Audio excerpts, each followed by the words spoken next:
आबदा बेगम एक लम्हे के लिए चकरा गईं। कुतुबुद्दीन और शाफिया के दरमियान होने वाली गुफ्तगू सुनकर इनके पैरों तले ज़मीन निकल गई। नौबत यहाँ तक आ गई थी, इनको इनके अपने घर से बेदखल किया जा रहा था और इसमें बेटे की भी 100% मर्जी शामिल थी। वो लड़खड़ाते कदमों से अपने कमरे की तरफ आईं, बेड पर गिर गईं। या अल्लाह, मुझे माफ़ कर दे मेरे मालिक, शायद ये सब मेरे अमाल की सज़ा है। इनकी आंखों में आंसू मचलने लग गए। वो माजी के धुंधलकों में खोने लगीं। साजिद, अपनी माँ से कहो कि कमरे से बाहर ना निकला करें, वरना मुझे कोई कदम उठाना पड़ेगा। गज़ब खुदा का, इतना मूजी मर्ज लेकर सारे घर में दंदनाती फिरती हैं। ज़रा सा एहसास भी नहीं है कि घर में बच्चे भी हैं। आबदा बेगम का लहजा गज़बनाक था। हाँ हाँ, कह दूंगा, तुम गुस्सा ना हो। साजिदुद्दीन ने बेगम की तरफ देखकर नर्म लहजे में कहा। ऐसे कैसे ना करूं? गुस्सा? बच्चे हैं मेरे, खुदा ना खास्ता बीमारी लग गई तो तुमको तो कोई एहसास नहीं है। अब मैं भी गुस्सा ना करूं? इन मोहतरमा की समझ में मेरी बात आती ही नहीं। मजबूरन मुझे इनका दरवाज़ा बाहर से लॉक करके रखना पड़ेगा। आबदा बेगम का अंदाज जाहराना था। साजिदुद्दीन सर झुकाकर मिनमिनाने, नहीं नहीं, मैं बात करूंगा अम्मा से, तुम ऐसा मत करो। आबदा बेगम ने सर झटक कर हंकारा भरा।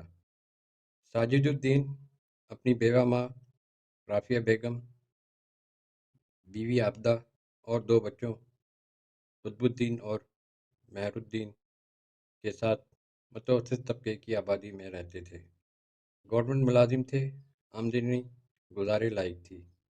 अम्मा खामोश तबे खातून, जबकि बीवी तेज़ और तर्रार थी। शादी के पहले दिन ही आबदा बेगम को सास का वजूद कांटा लगने लगा था। वो रोक टोक करती तो आबदा बेगम को पतंगे लग जाते। साजिदुद्दीन शरीफ और सीधे साधे इंसान थे, जो अम्मा और बीवी के दरमियान सैंडविच बनकर रह गए थे। इनके दो बेटे यके बाद दीगरे कुतुबुद्दीन और मेहरुद्दीन हो गए। राफिया बेगम औरतों पर जान छिड़कती थीं। बच्चे ज़रा बड़े हुए तो राफिया बेगम को टीबी हो गई। अब तो आबदा बेगम को मौका मिल गया बच्चों को दादी से दूर करने का। उन्होंने बच्चों को दादी के पास जाने से मना कर दिया। बेचारी राफिया बेगम तड़पती रहती, लेकिन आबदा बेगम पर कोई असर ना होता। बच्चे ज़्यादातर ननियाल में रहते, इनको भी दादी से कोई ख़ास लगाव ना था।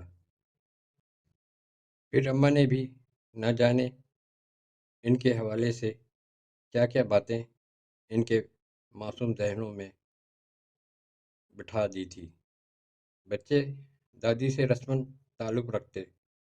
राफिया इस हालत में एक रात चुपके से आंखें मूंद ली।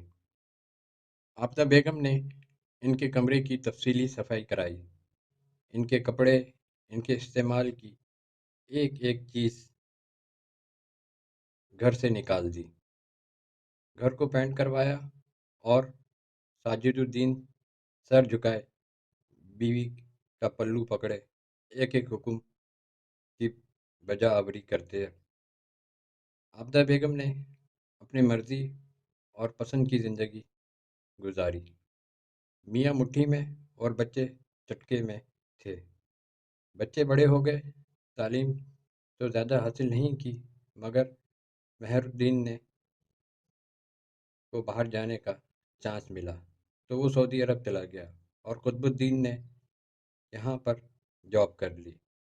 آفتہ بیگم نے قطب الدین کی شادی دھوم دھام سے کر دی اور اپنی پسند سے اپنی سہیلی کی بیٹی شافیہ کو بیاہ کر گھر لے آئیں۔ اس دوران مہر الدین نے انکشاف کیا کہ اس کو سعودی عرب میں ایک لڑکی پسند آ گئی ہے، اس کی فیملی عرصہ دراز سے وہیں ہے، تو مہر الدین نے وہاں پر نکاح کر لیا ہے۔ آفتہ بیگم نے پہلے تو خوب شور شرابہ کیا، بھلا ان کو کہاں گوارا تھا کہ بیٹا اپنی مرضی سے اتنا بڑا قدم اٹھا لے، اسے اپنی زندگی سے نکال دیا۔ اب صرف قطب الدین اور اس کی بیوی شافیہ اور ساجد الدین ان کے ساتھ تھے۔ اس دوران شافیہ کو ایک بیٹا شایان اور بیٹی ورشا ہو گئی۔ شافیہ نے شروع تو ساس کا ہٹلر پن برداشت کیا، لیکن آہستہ آہستہ وہ بھی سیر پہ سوا سیر ہو گئی۔ بھلا کون ان کی زیادتی برداشت کرتا۔ وقت آگے بڑھتا رہا، ساس بہو میں ٹسل چلتی رہی، بچے بڑے ہونے لگے۔ غضب تو یہ ہوا کہ قطب الدین بھی بیگم کی ہی بولتا۔ اب اس کو غلطی اپنی ماں میں ہی نظر آتی۔ ساجد الدین کی موت کے بعد تو آفتہ بیگم کی حالت معزول حکمران جیسی ہو گئی تھی۔ نہ بچے خاطر پہ لاتے، نہ بہو، نہ بیٹے کے پاس اماں کے لیے کہاں وقت ہوتا۔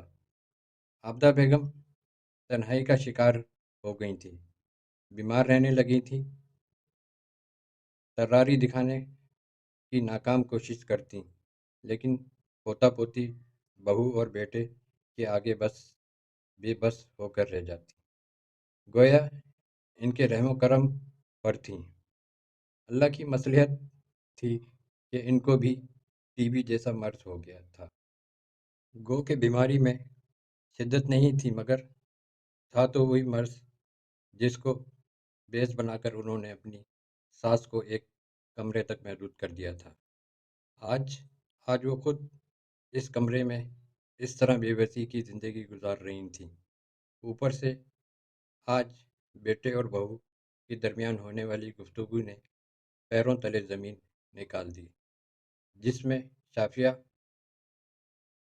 ان کو ایدھی سینٹر میں داخل کروانے کا کہہ رہی تھیں۔ ان کا مرض اتنا تو نہیں تھا کہ آخری سٹیج پر ہو، لیکن شافیہ اور قطب الدین ان کو اپنی زندگی سے نکالنا چاہتے تھے۔ بیماری کا بہانہ بنا کر یا اللہ آفتہ بیگم نے اپنے دونوں ہاتھوں سے چکراتا سر تھام لیا۔ یہی وہ مقافات عمل تھا، عروج زوال کی داستان اور مجبوری بے بسی کا یہ سلسلہ۔ تب انہیں احساس ہوا رافیہ بیگم کے دل پر کیا گزری ہوگی۔ وہ پھوٹ پھوٹ کر رونے لگیں۔ کافی دیر تک رونے، پچھتانے اور سوچنے کے بعد وہ اٹھیں، بیگ میں مختصر سا سامان ڈالا اور رات کی تاریکی میں گھر سے نکل پڑیں۔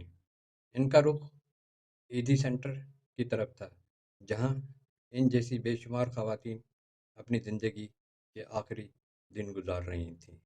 کاش ہم رشتوں کے تقدس کا احترام کریں، کاش صبر اور حوصلے سے رشتوں کو نبھائیں، ایک دوسرے پر برتری لے جانے کے بجائے میانہ روی اور خلوص سے ایک دوسرے کے دکھ درد اور رشتوں کی اہمیت کی پاسداری کریں، تو کبھی بھی کسی بوڑھی ماں کو اولاد کے ہوتے ہوئے کسی فلاحی ادارے کا رخ نہ کرنا پڑے۔ کاش